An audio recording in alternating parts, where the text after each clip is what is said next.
સુરત માં વરસાદથી અનેક જગ્યાએ પાણી ભરાઈ ગયા છે। અડાજણ રેવાનગર આંગણવાડી બહાર પાણી ભરાઈ ગયા, જેમાં નાના ભૂલકાઓ પાણીમાંથી જવા માટે મજબૂર બન્યા।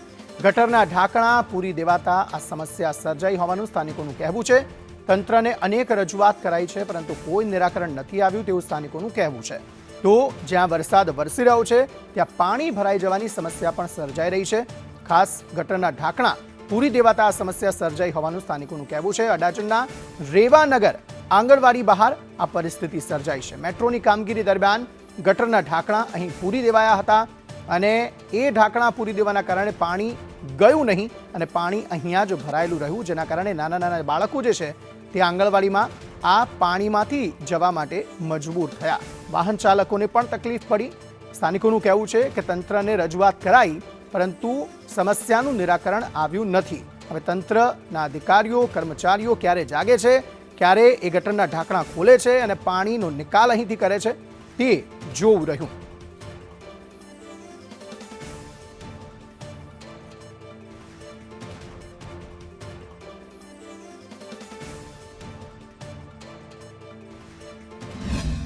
થોડાક જ વરસેલા વરસાદે મહાનગરપાલિકાના તંત્રની પોલ ખોલી નાખી છે। ઠેર ઠેર પાણી ભરાવાની સમસ્યા છે તે યથાવત છે। ત્યારે સુરતના અડાજણ વિસ્તારમાં આપણે અત્યારે બદ્રીનાથ મંદિર છે ત્યાં આગળ આવ્યા છે, જ્યાં આગળ આંગણવાડી આવેલું છે। જે વરસાદ વરસ્યો હતો વહેલી સવારે, ત્યારબાદ અહીં પાણી ભરાઈ ગયું છે। ત્યારે આંગણવાડીમાં જે બાળકો જે ભણે છે તેને ભારી હાલાકી વેઠવાનો વારો આવી રહ્યો છે। જે રીતના આ મેટ્રોની કામગીરી ચાલી રહી છે, મેટ્રોના કામગીરીના દરમિયાન જે અહીંયા જે પાણી નીકળવાની જે ચેમ્બર હતી એ ચેમ્બર જ પૂરી દેવામાં આવી છે, જેથી અત્યારે અહીંયા પાણીનો કોઈ પણ પ્રકારનો નિકાલ નથી થઈ શક્યો। અને અત્યારે જે રીતના વરસાદે વિરામ લીધો છે તે છતાં પણ અત્યારે જોઈ શકાય છે કે આ આંગણવાડીની બહાર છે તે પાણી ભરાયું છે અને નાના નાના ભૂલકા છે તે અત્યારે આ પ્રમાણે ભણી રહ્યા છે અને તેઓને ભારી હાલાકી વેઠવાનો વારો આવી રહ્યો છે, કારણ કે આ પાણી ભરાઈ ગયું છે। દરના ઉઠે આ લોકો જે કહેવાય કે અત્યારે ભણવા પર મજબૂર બન્યા છે। ટીચર તેમને ભણાવી રહ્યા છે।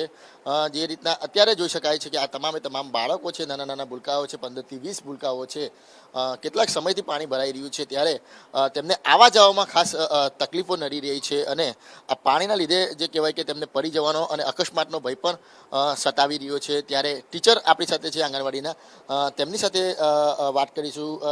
બેન, ક્યારનું પાણી ભરાયું છે અને કેટલી સમસ્યા છે? ભાઈ, અહીંયા જ્યારથી વરસાદ ચાલુ થયો છે, વરસાદમાં આગળ પણ આવું થયું હતું અને અત્યારે પણ હાલમાં અત્યારે 8:30 વાગે આવી તો જોયું તો બહુ પાણી હતું। પાણી જવાનો કોઈ રસ્તો નથી અને બાળકોને બી આવવાની બહુ મુસીબત પડે છે અને વાલીઓ મૂકવા આવે છે તો વારે ઘડીએ કહે છે કે તમે કંઈ આગળ કમ્પ્લેન કરો ટીચર, તો આ અમારા છોકરાઓને અમે મૂકવા આવીએ। અને વિસ્તારવાળાને પણ બહુ મુસીબત પડે છે, સામાન લઈ જવાનો લાવવાનો રસ્તો છે નહીં, બહુ કીચડ છે અને વરસાદમાં વારે ઘડી આવું જ થાય છે। ગટરો બંને બંધ થઈ ગઈ છે। મેટ્રોને કામગીરીના લઈને એક મેટ્રોમાં દબાઈ ગઈ છે ગટર અને બીજી ગટર પર ડામરનો રોડ બનાવી દીધો છે, એટલે પાણી જવાનો કોઈ રસ્તો જ નથી। બાળકો કેવી રીતના આવે છે? અકસ્માતનો ભય પણ સતાવતો હશે એમને?